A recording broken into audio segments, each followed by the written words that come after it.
Hello, welcome to week 11 lecture 52. Today I will talk about language documentation and language revitalization. I have already introduced you to language documentation.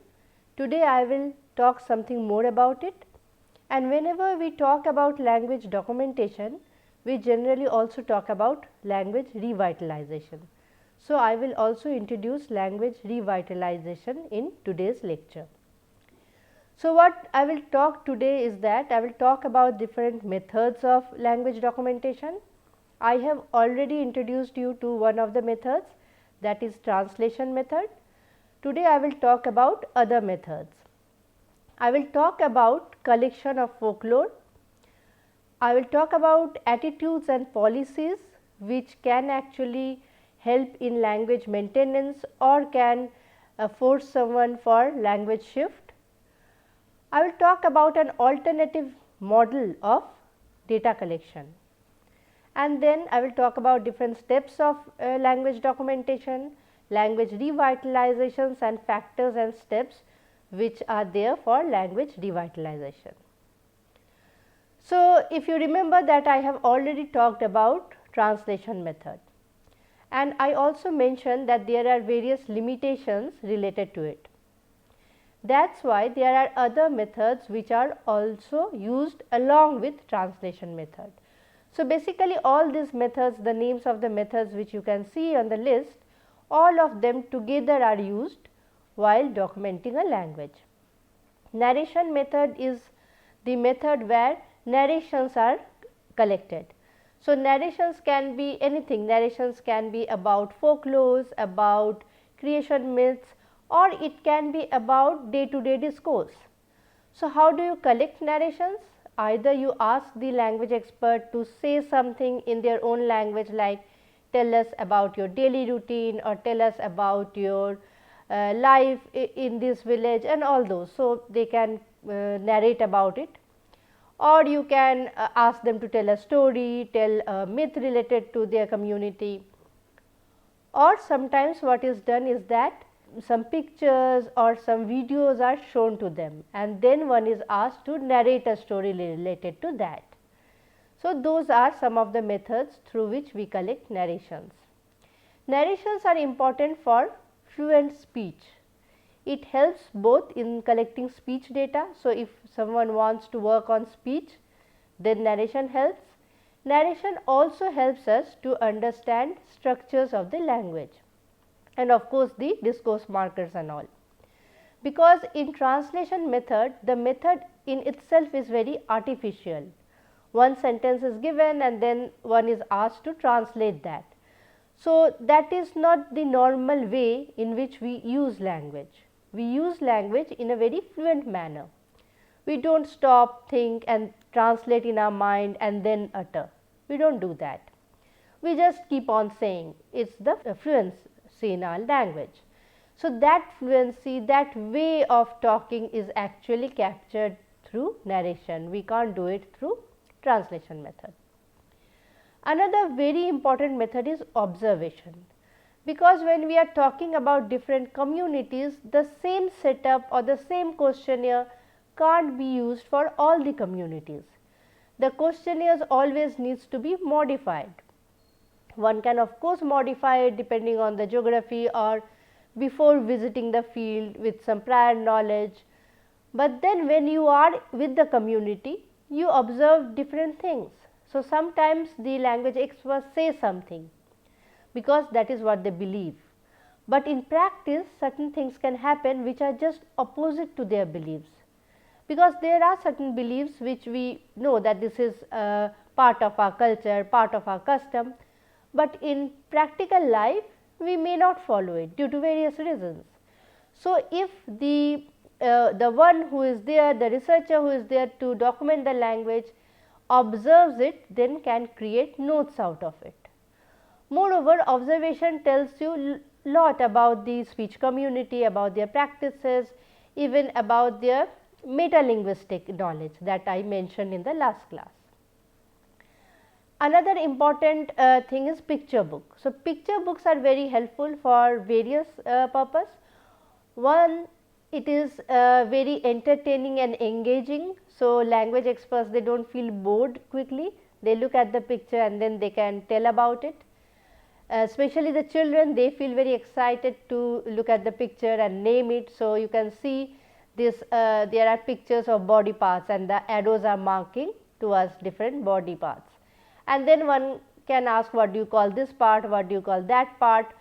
So, that is more clear concepts you get. So, if you only say head, then one may not know whether to mention the word for forehead or just the whole head or which part. So, one may get confused, but when you are pointing towards a particular area and asking, then you might get more accurate data.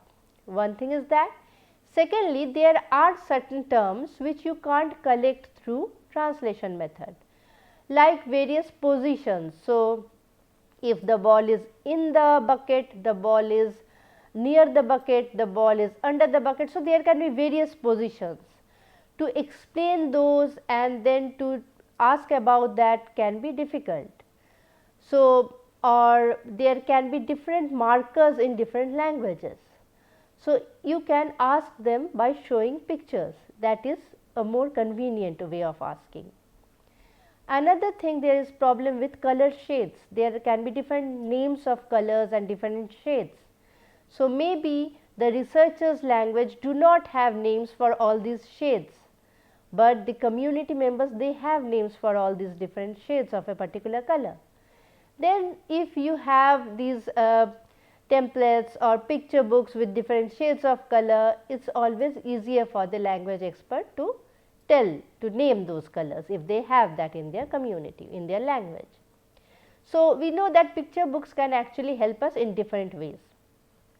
So, one is that before going to the field, one can prepare a picture book, create a picture book, and then based on it ask questions. Another thing is that when the researcher is in the field, as I mentioned that language documentation is not a work of an individual, it is done with teams.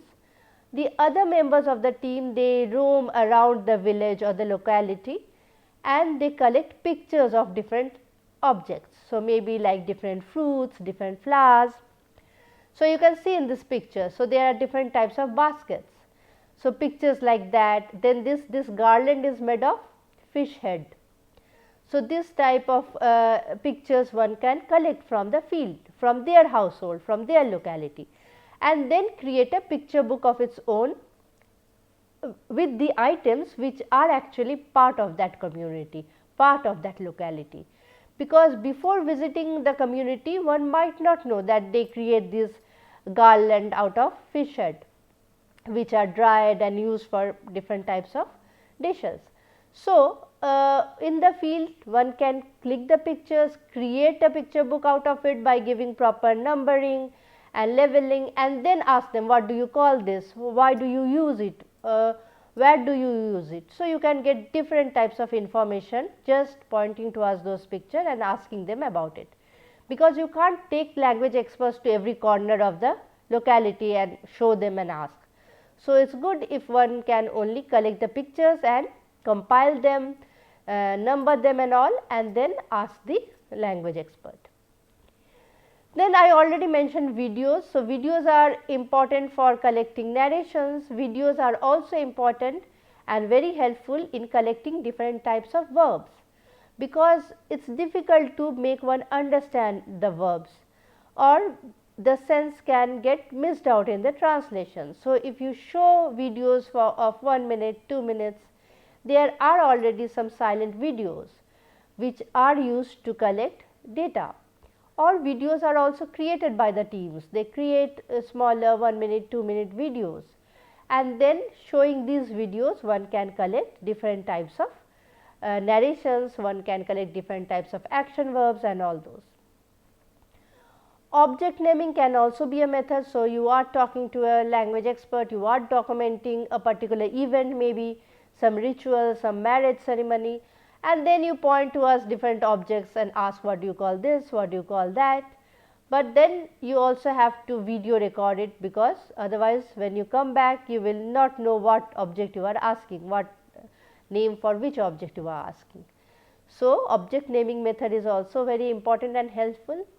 Then there can be discussion method. Discussion method is useful for two things. One is it can give you narrations and the real discourse, how people talk.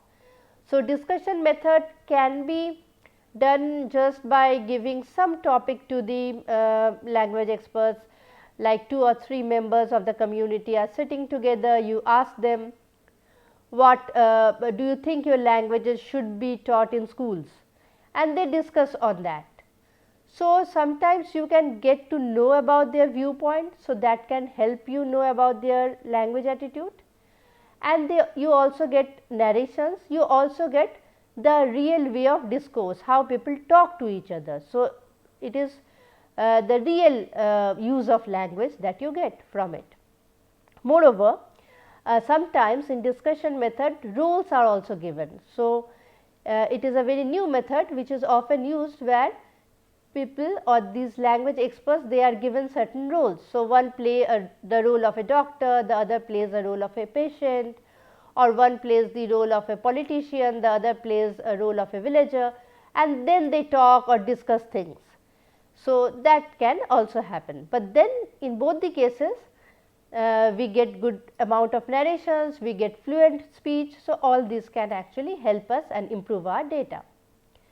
And the last method is interview method, which is very important for collecting extra information. Like generally interview method will not give you linguistic data, but it will tell you about language attitude, it will tell you about various other information, maybe if the community believe they have shifted from some area, they have migrated from some area, or about the history of the community, about the history of their language, if there were some struggles, some fights. So, all those extra information about the community you can get through the interview method.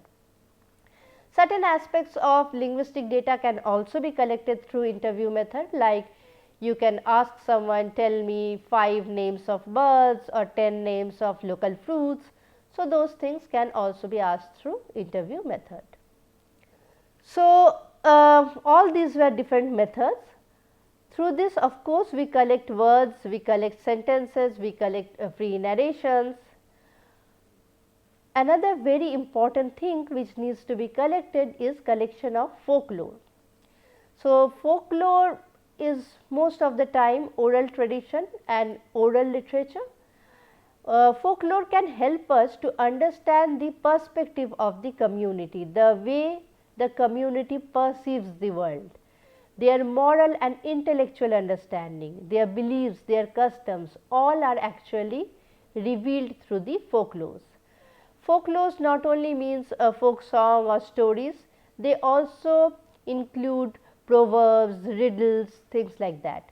So, all those actually can tell us a lot about the community's history, about the community's geography, and also about their belief system, because every community has its own belief system, has its own moral understanding or moral setup. So, all this can be understood better through their folklores. So, oral literature is a matter not just of verbal text. So, it is not only about one is narrating and the other is listening to it. It includes lots of different aspects like voice modulation, gestures, facial expressions, dramatic characterizations, and also at times audience interaction. So, what happens, someone sits and narrates a story, and in between audience also participate. They are not just listening to the story, they are also participating to it. So, they may ask, okay, what happened after that, or something like that, which is part of the story. And these audience, they might have heard the story several times before, but still they listen to it, they act to it. So, they are active participants to it. So, all of these whole thing together actually creates the folklore. It is not only about the text, it is not only about the story or the one line riddle or one line proverb, it is about the whole action. Now, when we talk about the whole action, we are not talking about we are not talking only about the text, we are talking about the performance. And when we talk about language documentation, we aim to record this performance. So, while documenting folklore, it's suggested that one should actually video record it. Though video recording has its own limitations, because everything can't be recorded, but still the researchers, they can take notes of different aspects and collect those notes to make the documentation even better. So, when we talk about folklore collection, it is a very important aspect of a language, and it has to be collected very carefully, so that every aspect of it is collected. Moreover, folklore collection is very important because folklores also die fast. So, people may forget their folklores, the older texts, the older folklores, people forget. So, one might say my grandmother used to narrate this story, but I do not remember it thoroughly. So, parts of it are lost. So, folklores actually lost fast, and those are folk songs are being replaced by the modern songs, maybe of the major language or some newer songs which are written by the community members. So, all of these actually help, all of these actually are lost, the whole system of folklore gets lost, the performance related to it gets lost. So, it is very important to document folklore. Now, let us talk about language attitudes and policies. So, when we talk about language documentation, we also aim at recording the language attitudes. When we talk about language attitude, it actually can help in language maintenance, or it can actually push someone towards language shift. Language attitude is for both outside community members and within community members. So, what do the community members feel about their own language, and also what the neighboring communities feel about the that particular community. At times, the neighbors can, or neighbors may not feel, may not give due respect to a particular community, and that affects that particular community, and they start feeling less about their language. They do not feel their language is prestigious enough, and that can harm the language vitality. Outside communities' attitude also depend on the government policies and dominant communities' perception. So, sometimes these language attitude is created or shaped due to the dominant community's perception towards that particular community, and government policies can often help in promoting or adding prestige to the attitude. So, one may feel positive towards one's own language when there is some government policies related to it. Like I mentioned about the case of Santhali, when Santhali became a scheduled language, the others, those are non-Santhali people, they also started having positive attitude towards Santhali. So, language derives attitude from the other languages in context, it is not in isolation. So, the community members also, whether they feel positive or whether they feel negative about their language, depends on the neighboring language, how the neighboring language perceives them. Social factors, how social factors influence them, and these social factors can actually help in language maintenance or can make someone shift their language. So, of course, there will not be any case where neighbors feel very high about a particular language, but the community members feel very low about their own language, there will not be any case. But where the outside community members feel low about a particular language, then the community members may feel also low about their own language. So, language attitude towards own language can actually help in maintaining the language, as I mentioned. So, members of a speech community are not usually neutral towards their language, either they have some positive attitude towards their language, or they have negative attitude towards their language. So, members of the community might see their language as a cultural core value, may add value to their language, may feel their community is related with the language carries their ethnic identity, and if the community feels like that, that means the community has very high or positive attitude towards its own language. But then there can be just the opposite. Members may feel their language is a hindrance for economic growth, for integration with the mainstream society. So, they may feel due to their language, the dominant language people are not accepting them as part of them. So, if things like that are there, then people might grow a negative attitude towards their own language.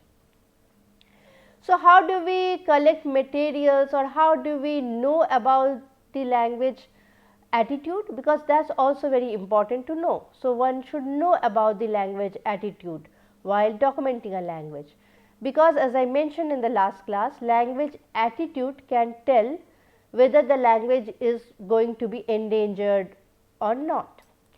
So, language attitude is collected through both qualitative and quantitative methods. So, one can take a sample of few members, and or if the community is very small, one can collect data from everyone possible. So, there can be quantitative data as well, and for qualitative data there are several different types of questions which are asked, like how many languages do you know, how many languages the speakers know, and then which one is preferred more to be used. So, which are the languages which are taught in the school, so that can actually tell us whether the language is used in the school for the education or not, the language is used for entertainment or not, and whether the language is used within the home domain or not with the spouse, and this can actually tell us about the intergenerational transmission as well. So, maybe the language is used with the parents, with the spouse, but not with the children. So, that can tell us the tendency of the language, whether it is going to the next generation or not. So, these type of various questions can help us know about the language vitality and language attitude. So, these were the methods where the researchers actually ask different questions or adapt different methods to collect data. Then recently, nowadays people talk about this alternative method. The idea of this is that the language experts will act actively or participate actively in the process of language documentation. So, the researchers will explain them about certain domains, or explain them what are the things those are required to be documented.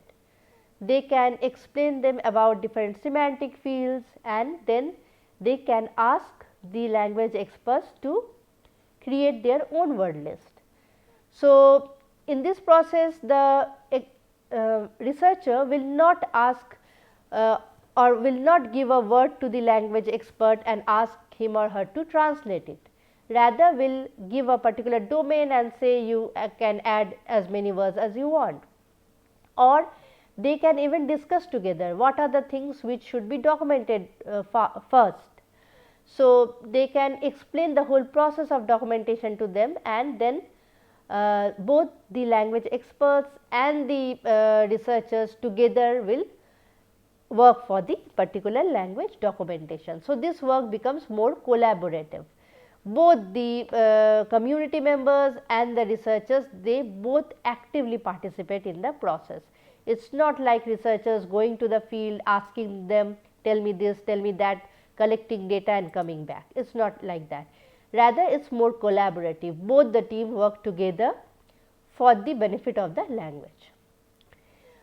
So, these are the different steps of documentation. Recording, so recording of the data through various media like audio, video, image, through all these things the data is recorded, data is captured through different digital domain, and then of course there is analysis like transcription, translation, annotation and notation of metadata. So, creating metadata is also very important. I have already talked about metadata in corpus linguistics. So, I will not talk about more. In documentation also we do the same thing. We collect the details about the data in metadata and we create a list of it and we keep it safe.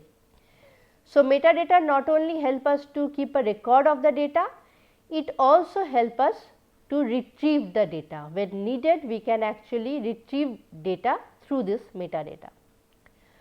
Archiving is the process through which the data is stored properly for a longer period of time, and archiving also helps us to retrieve the data, so that it can be used for different purpose.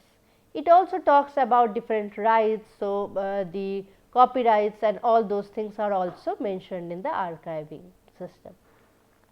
Mobilization is again very important. So, just collecting data, just analyzing data and keeping them safe or preserving them for a long time, it actually does not help the community. So, what helps the community, what helps in saving a language is publications, distributions of materials in various forms. So, mobilization is actually important, and as I have mentioned, through documentation we can create dictionaries, primers, grammars, picture books, different things can be created out of language documentation, and these materials are distributed among the community members, so that they can use their language and the language is saved from dying. So, when we talk about saving the language from dying, we are talking about language revitalization. So, the term revitalization refers to strengthening a language by bringing it to a new generation of language learners, so that the newer generation they learn the language. And if there are primers, there are other resources available, then it is easier for them to learn the language. And when people are learning their own language, there is reversing language shift.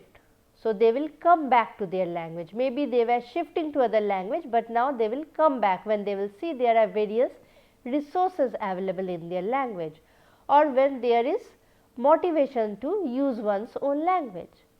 So, language revitalization attempts to expand the number of speakers, so that more and more speakers can use one's own language, which can help in maintaining the language.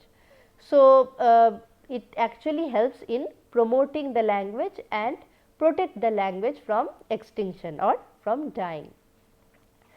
So, factors which can help in revitalization, these are some of the factors mentioned by Crystal. So, these 6 factors can actually help in saving a language. One is increasing their prestige with the dominant community. So, if the dominant community feels that these people are also using an important language, or their language is not a bad language or a language which has to be humiliated. So, people should not think like that. That can affect the community members' attitude towards their own language. They will also feel that their language is not lesser than the dominant language. Their language is also prestigious enough to be used in the public domain. So, adding prestige is very important. Adding prestige also comes with increase in wealth. So, as I mentioned in the last class that in search of wealth, the people migrate from the villages to the urban cities, and there along with the migration they leave their village, they leave their community, they leave their language. They have to adapt, or they are forced to adapt the new language and leave behind their own language. So, if there is this indirect force is not there, people can earn just by using their own language, then that can help in language maintenance. Increase their legitimate power. So, these languages should be powerful enough. By power, what is meant? That these languages can be used in different domains. Maybe for official purpose this language can be used, or for other domains as well, like for electronic media also the language can be used. So, when a language is used more and more, the domains are more, then the language actually gains its power. Have a strong presence in the education system, that is very important. When the language is taught and learned, it automatically gets prestige. People think that this language can be written, can be studied, there are books in the language, that actually adds value to the language.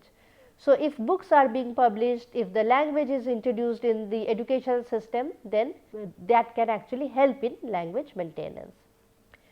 Another important thing is, can we write down the language? So, development of script. Certain languages, they do not have their own script. So, they borrow this script of the dominant language and write in that language. That actually is not a good idea, because at times all these sounds are not can't be used through this other dominant language script. So, if a script is developed for the languages, then that can also help in maintenance of a language. And lastly, use in electronic technology, whether the language can be used or whether there are resources in language technology for those languages. If those are there, that can also help in adding prestige to the language and in maintenance of the language. There is this model given by Fishman, which talks about 8 steps of language revitalization, how language can be revitalized. So, he talks with the adult learn the language first. So, this is the first step, where the adults first learn the language and then they make social groups. So, it is not only about learning the language. When you are learning a language, you need to use it with people, otherwise it is of no use, because languages can only be saved when they are used. If there are only books, if only material is there, technology is there, but no one is using the language, then that does not mean that the language is safe. So, when the adults learn it, they interact in social groups, they talk in public places, encourage informal use of the language. So, they can talk with people, they are having different cultural events in their language. So, all those things. Script development and literacy. So, when the script is developed, the language gets more value. Books are written in that language in their own script. Script actually adds more value to a language.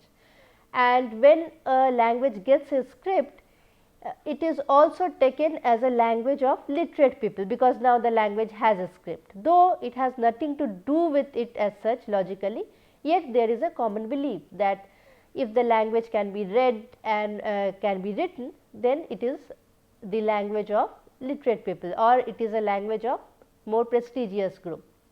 That is why development of script is very important. And when the script is developed, people are using the language, then the language can be introduced in the schools where the children will learn, because it is very important for the children to learn the language, because they are the ones who will carry forward the language. If the adults know, they are talking, they are socializing, everything is okay, but the children are not learning, then who will take the language, who will carry the language in the future? So, then the students, the children, they should learn the language. And when the language is introduced in the school, that also means that language can be used in the formal context. So, earlier we were talking about use of the language in informal context, but when the language is introduced in the school, that means that language can be used for the formal context as well. And then the language should be used in the workplace. So, that steps comes, where after school the language should also be introduced in the workplace. So, one can write applications or one can take exams in that language. Use in media. So, the books, paper or programs should be telecasted in that language. And then use in the higher education. So, the language can be introduced in the universities and people can work on that language, researchers can work on that language and so on. So, these are the 8 steps. So, which is according to Fishman's model of revitalization. There are also certain more models which are related to language revitalization. I will not talk about those. And sometimes these steps of course are not followed one by one. they go on parallelly, right, because it is not always possible to do one by one step, rather parallelly they work together for revitalizing a language. And when I talk about revitalization of a language, it is not a myth. There are certain cases where we have seen a dead language has been revitalized, or a language which had only few speakers actually was revitalized and more people were using the language. So, that is it. I hope you enjoyed today's class. I will request you to go through these readings. Thank you.